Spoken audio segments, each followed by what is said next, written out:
dapat mencetak kembali, kita dapat bertemu kembali di siang yang kira dulu ya.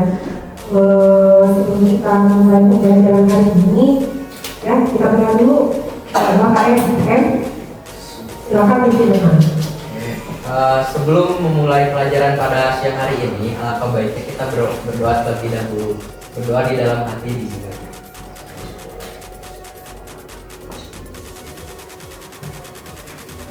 Berdoa selesai. Oke, untuk hari ini siapa yang hadir? Itu menemukan beberapa angka yang nggak ada hari ini. Siapa yang hadir? Sama, berapa sama?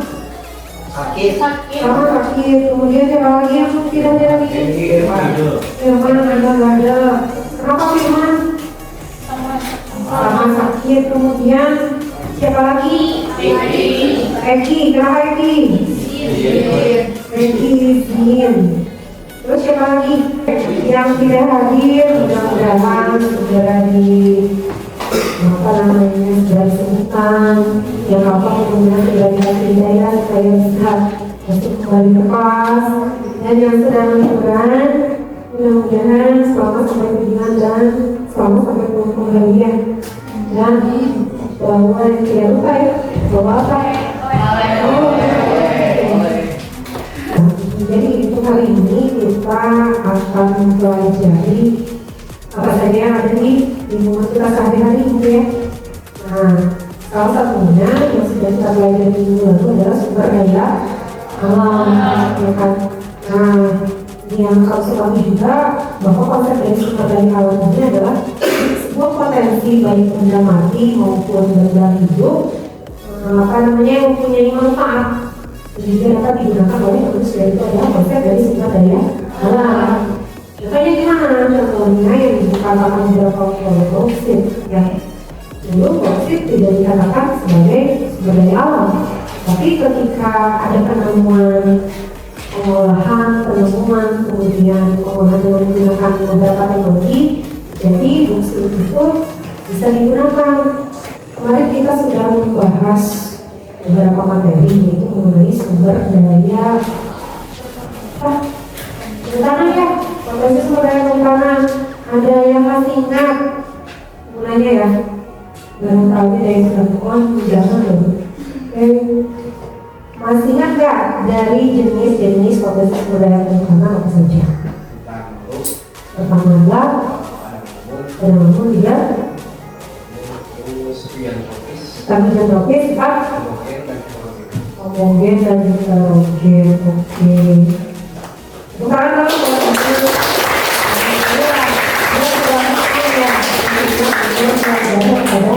minggu kemarin. Oke, ya ada itu salah satu produk yang berasal dari sumber daya pertambangan. Ada yang tahu nggak apa aja? Apa lima? Kaca. Kemudian kita tahu kaca bahan bakunya dari apa? Silika. Kemudian apa lagi?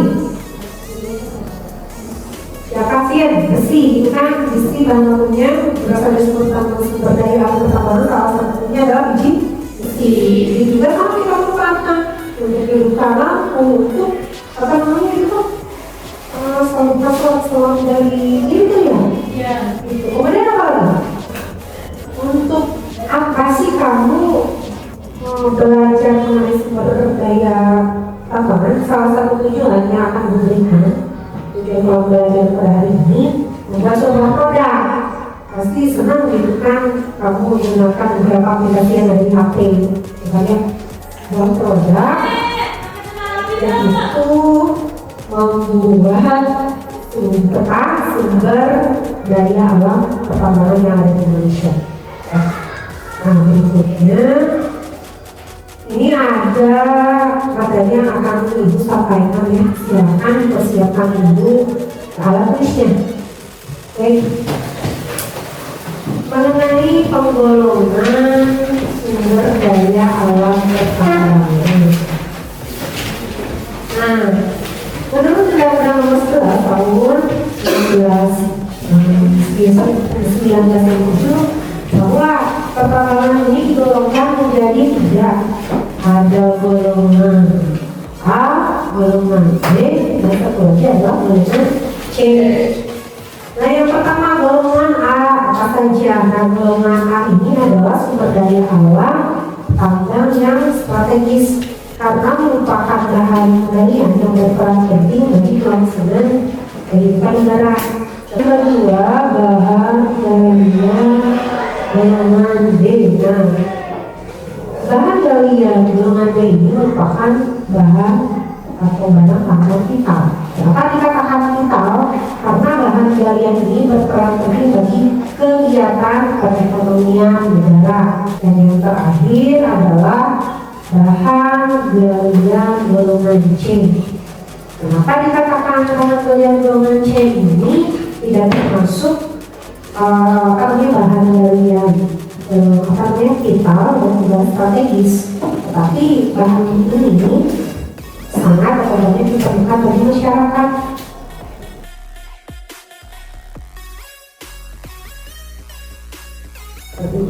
Nah, berikutnya itu akan menampilkan sebuah video yang berkaitan dengan sumber daya alam pangan. Silakan disimak. Kemudian apabila ada yang mau berkomentar atau ada yang mau menanggapi, silakan langsung tangan ya.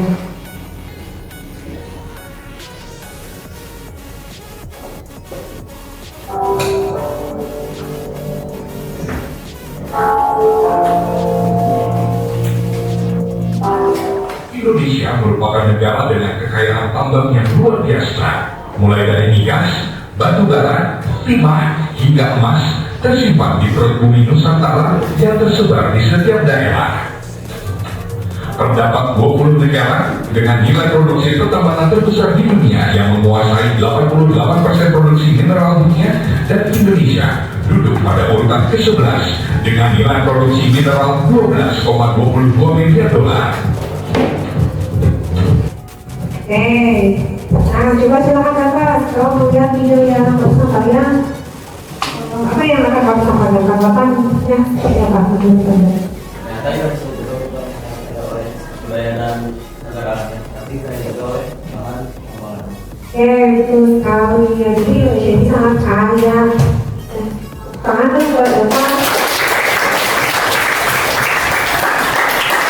Indonesia ini sangat kaya, kita harus berbangga dengan negara kita, baik potensi fisiknya maupun nanti segi budaya ya, potensi fisiknya yang kamu pelajari yaitu tambang, kemudian ada lagi mengenai potensi sumber daya gabung tanah dan masih banyak lagi potensi yang ada di Indonesia ini sangat banyak sekali ya. Pokoknya sebagai generasi penerus kamu wajib belajar salah satunya untuk pemanfaatan jadi sumber daya alam kita supaya efektif, bagaimana masa depan Indonesia dan kemudian bagaimana generasi yang akan datang dapat memanfaatkan atau dapat memakai sumber daya alam yang kita pakai sekarang.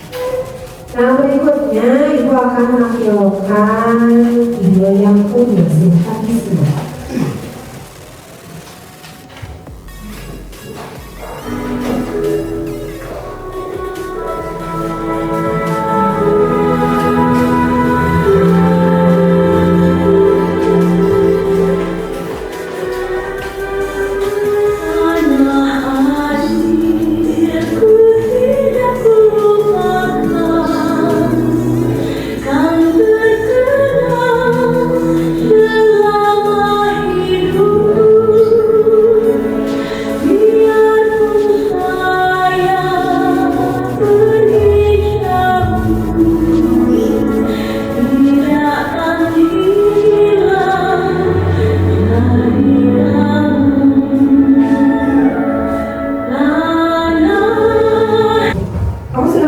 Video kemudian tolong berikan contoh sumber daya alam pertambangan yang ada di Indonesia. Siapa yang mau jawab? Sugi dulu ya. Nanti dulu. Yang pertama minyak bumi, terus yang kedua batu bara, yang ketiga biji besi, yang keempat emas. Oke, yang kedua, coba apa saja contoh dari satu bidang minum, yang kedua mas, yang ketiga sehat. Oke, nah selanjutnya gue mau bertanya ke kamu gitu kan, bagaimana potensi persebaran undak dan yang kedua, kemudian yang kedua, bagaimana potensi persebaran sumber daya alam, pertambangan biji besi dan tembaga, kemudian yang ketiga, bagaimana potensi sumber daya alam, pertambangan aluminium dan timah, dan yang terakhir bagaimana potensi sumber daya alam emas dan perak. Empat pertanyaan tersebut sudah kami dengar, dan berikutnya itu akan membalikan ke dalam empat kelompok ya, seperti itu. Nah, namun yang sekarang berikut itu yang ditambahkan yang hadir aja dulu ya. Kalau yang tidak hadir itu nanti ibu kasih tugas yang lain gitu. Jadi sekarang silakan posisi duduknya berkelompok sesuai dengan kelompok yang sudah ibu tadi bagikan ya. Silakan.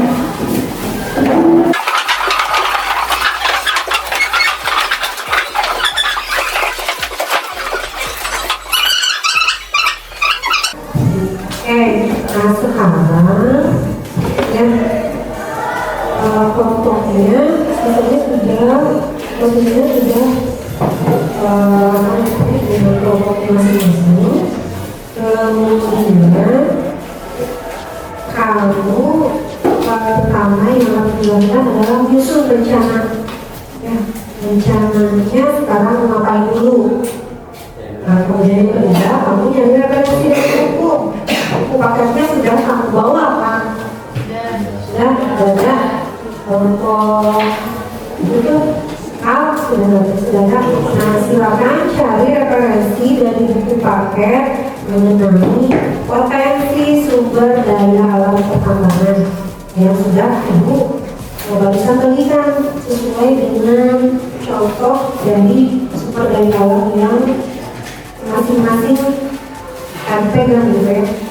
Bahkan kelompok satu salsa itu mencari tahu dulu ya mengenai persebaran potensi sumber daya minyak dan batu bara. Jadi tahu dulu potensi tersebut ada di mana saja, ada di pulau apa, ada di provinsi mana saja.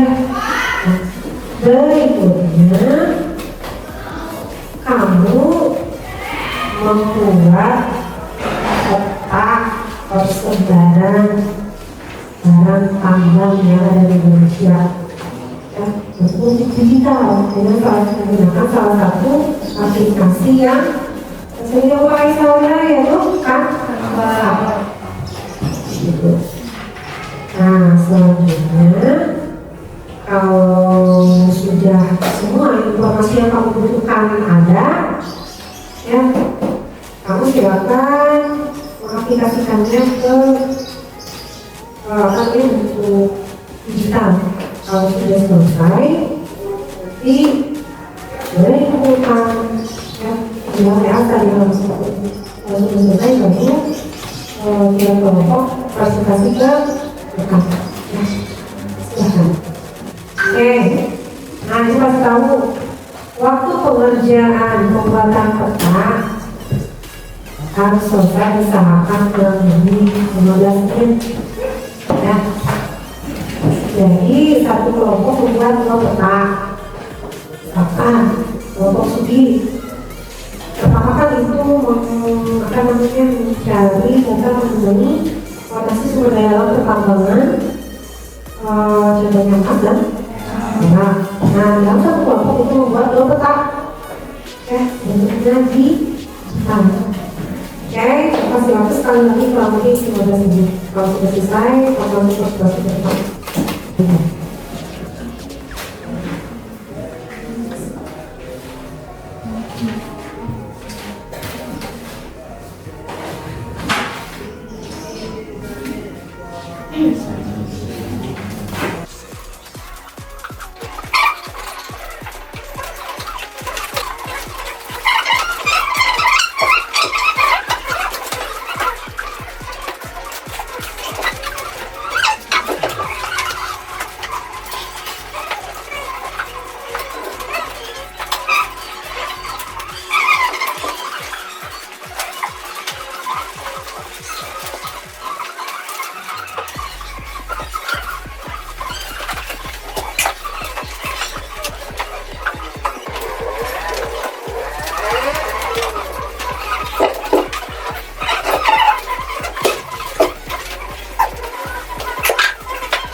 sudah diterima ya kertasnya.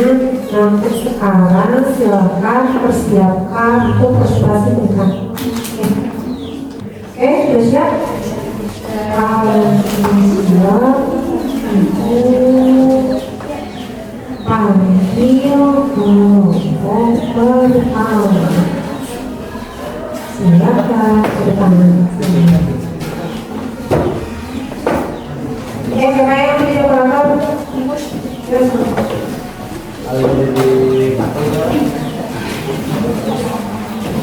Silakan ke depan. Assalamualaikum warahmatullahi wabarakatuh. Waalaikumsalam warahmatullahi wabarakatuh. Teman-teman lainnya yang berbahagia, pertama-tama marilah kita panjatkan puji dan syukur kehadiran Allah Subhanahu wa taala karena telah memberikan rahmat sehingga kita dapat berkumpul di ruang kelas ini. Manfaat dari minyak bumi, kita akan mengetahui di mana saja persebaran minyak bumi yang ada di Indonesia. Nah, seperti yang tertera dalam peta ini, terdapat 7 titik pengolahan kilang minyak yang besar yang ada di Indonesia. Pertama, itu di RU2 Dumai. Dumai itu berasal dari Riau yang bisa menampung 177 MBSD. Saya Muhammad Sugiarto dari kelompok 4. Saya akan bertanya kepada kelompok 1.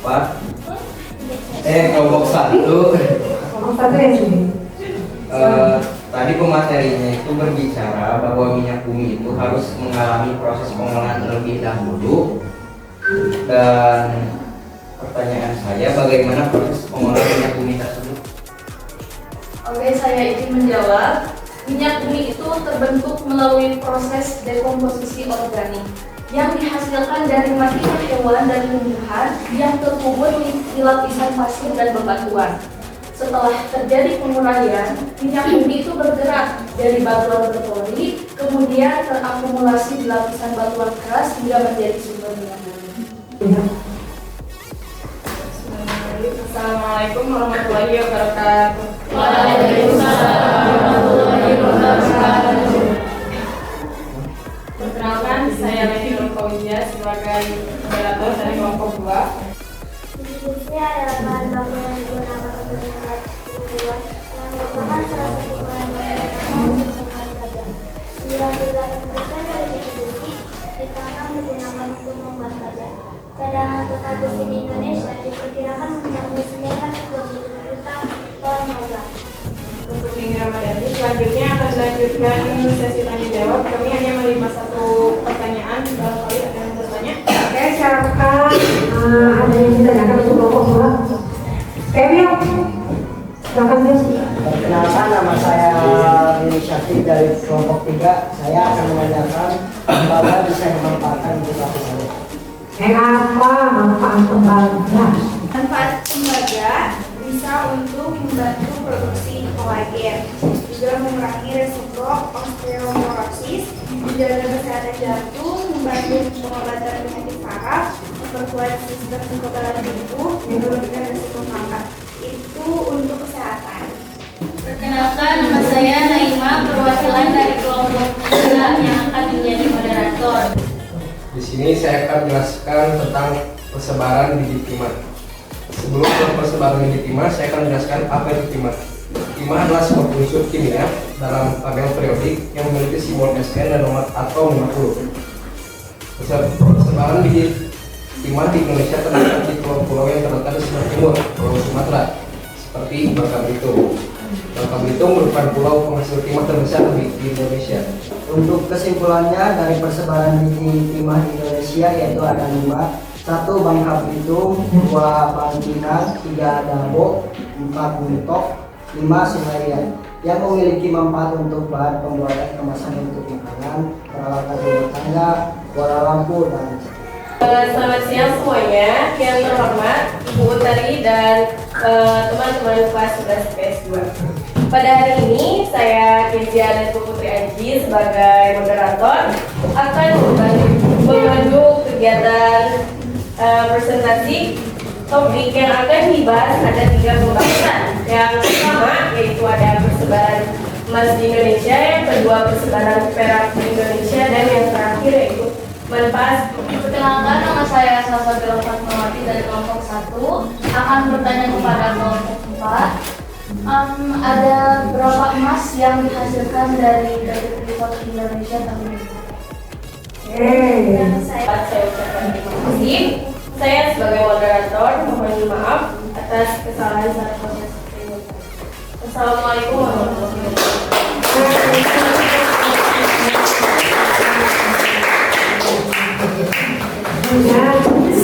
Nah, jadi yang sudah kamu ketahui berkali-kali bilang bahwa Indonesia ini adalah negara yang sangat kaya akan sumber daya alam pertambangan yang bisa dimanfaatkan untuk kita terutama untuk kebutuhan dan kemanfaatan sehari-hari kita.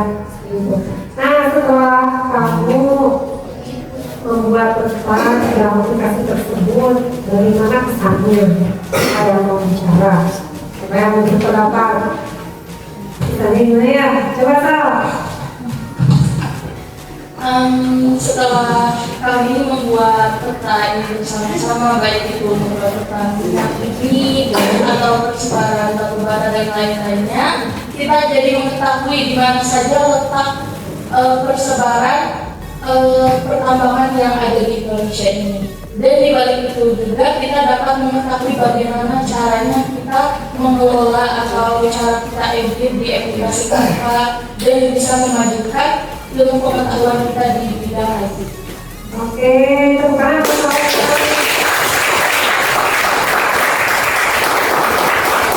Kemudian satu lagi, apakah ada kendala mengenai konten barusan? Apakah isi buku? Nah, buku tapi nggak apa-apa, mereka aja ya. Di dalam pembelajaran buku. Oke, nah ini menggunakan krisis. Kamu langsung aja di Google, ya, ketika Google, apa namanya, join my krisisnya, nanti gua akan share, apa namanya, kodenya, kemudian langsung kamu isi ya.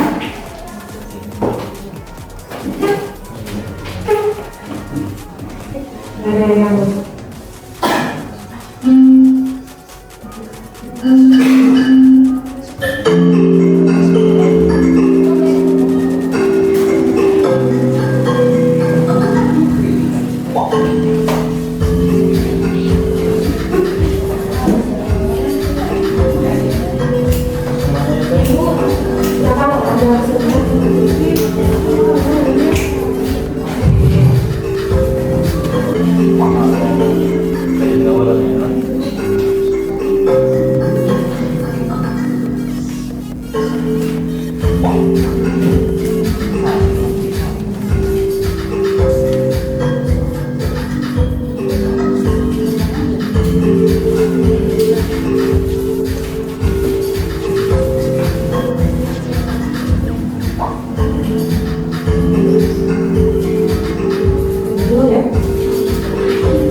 pembangunan berkelanjutan dan satu lagi analisis dampak lingkungan. Nah, di dalam materi tersebut besok silakan cari baik itu di buku maupun di media untuk kita diskusikan pada pertemuan selanjutnya. Dan jangan lupa tulis simpulannya, ya, jangan lupa ditulis simpulannya. Kemudian yang harus dilakukan itu. Nah, untuk hari ini alhamdulillah pembelajaran hari ini telah selesai, dan mohon maaf apabila ada kesalahan ya sama proses pembelajaran hari ini. Dan itu berpesan untuk kamu gitu kan, bahwa itu ingat dulu gitu kan. Jadi nanti ada diciptakan ke mana, ke bumi, atau nanti ada dikirimkan oleh Allah Tuhan, itu tugasnya sebagai hamba. Kemudian apa?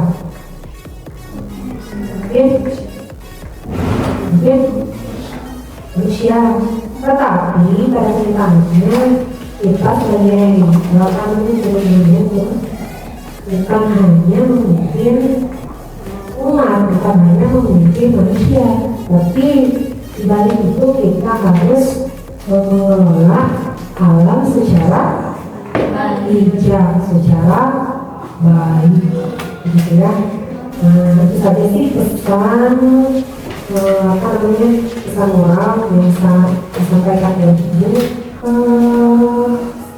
Waktunya sudah habis ya, kita silakan Sugi pimpin doa dulu sebelum mulai. Sebelum kita mengakhiri pelajaran kali ini, mari kita berdoa dalam hati.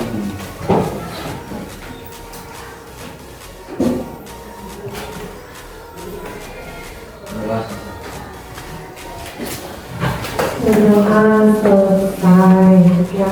Oke, terima kasih sudah mengikuti pembelajaran hari ini. Mudah-mudahan pembelajaran hari ini ada manfaatnya untuk kamu.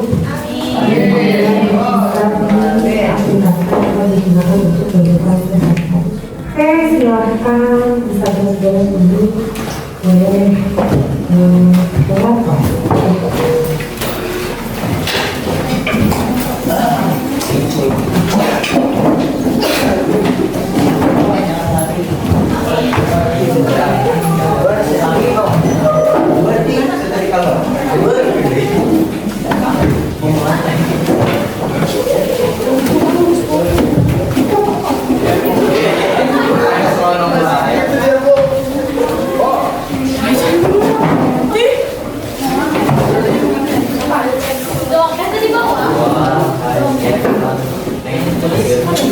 Wah,